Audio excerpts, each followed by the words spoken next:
नमस्कार सबैजनालाई। आज पनि म अर्को मिनी भ्लग लिएर हजुरहरू सामुन्ने आइसकेको छु। आज चाहिँ हाम्रो घरमा श्राद्ध थियो अनि म उठ्दा चाहिँ दिदी अघि उठिवरी रोटी पकाइराख्नु भएको थियो। अनि काँक्रा आलु उयो गर्दै हुन्थ्यो, अचार बनाउनको लागि काँक्रा काट्दै हुनुहुन्थ्यो। यता खिर पकाउनको लागि खिर बसाउनु भएको थियो, यता आलु बसाउनु भएको थियो। अनि म चाहिँ सरसफाइ गर्नतिर लागेँ। बाहिर सरसफाइ गरेँ, घर पुछेँ, टोइलेट बाथरुम सफा गरेँ। अनि त्यसपछि अनि को उठेछन् भनेर माथि आएँ। केटाकेटी उठेर अघि टिभी हेर्दै रहेछन्। अनि मैले एकछिन सब्जी काट्न भनेर सहयोग गरेँ। त्यसपछि मेरो कान्छो छोरो पनि उठ्यो, आऊ भिडियो बना भने कन्नाइ मेमले देख्नुहुन्छ भन्दै भागो।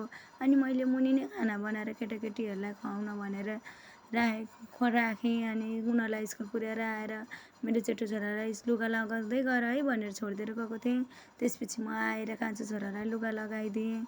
यिनीहरूलाई लुगा लगाइसकेपछि मैले यिनीहरूलाई लिएर पर गएँ। गाडी चढ्ने ठाउँमा गयौँ। त्यसपछि हामी गाडी चढ्ने ठाउँमा चाहिँ यहाँ आएर एकछिन बस्ने गरेको छौँ। किनकि अब गाडी कहिले छिटो आउँछ कहिले ढिलो आउँछ। अनि गएर एकछिन त्यहाँ गएर बस्छौँ। अनि गएर ऊ गाडीमा चढाउँदैछौँ। त्यसपछि मैले छोरालाई बाई बाई छोरा भनेँ।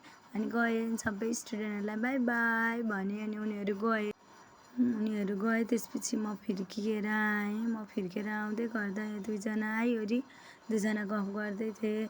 अनि त्यसपछि म घर आएँ। श्राद्ध हुन त सकिन पो आँटिसकेछ बिहानभरि। केटाकेटीलाई नै गर्दै श्राद्धतिर ध्यानै दिएको थिइनँ। दिदी अनि के गर्दै हुँदो रहेछ भनेर किचनतिर हेर्न गएँ। अनि किचनतिर चाहिँ ऊ खिरहरू पाकिसकेको रहेछ। दिदीले यहाँ करेला फ्राई गर्दै हुनुहुँदो रहेछ। अनि मेरो झुटा भाँडा थियो तलको हो त उहाँ मस्काएर म आएर पक्लक्कै ढलेँ नि त। अनि फेरि आएर पिण्डको सर्दम गर्दै हुँदो रहेछ। पिण्ड बटार्ने बेला भएको रहेछ। अनि विद्या दिदी पिण्ड बटार्दै हुन्थ्यो। अनि माथिबाट काकाको बुहारी पनि आउनुभएको थियो। दुईजना भएर यसो काम के किचनमा धेरै कामहरू हुन्छ नि त श्राद्धको दिन गर्दै हुन्थ्यो। अनि दिदी पुण्ड पूजा गर्न भनेर बस्नुभयो। बिचरा म हेर्नु न यहाँ बसिरहेको थिएँ। अनि फोटो खिचिदिँदै हुँदो रहेछ। नखिच्नु भनेको खिचिदिनु भएछ, त्यही पनि हालेँ।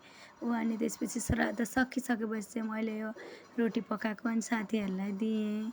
अनि मैले पकाएको रोटी कस्तो छ भनिदिनु है साथीहरू सबैजनाले। अनि ल साथीहरू आजलाई बाई बाई। आजलाई यति नै, बाई बाई। फेरि अर्को ब्लगमा भेटौँला। मलाई यो ब्लग हेरेर सबैजनाले साथ सपोर्ट गरिदिनु होला। धन्यवाद।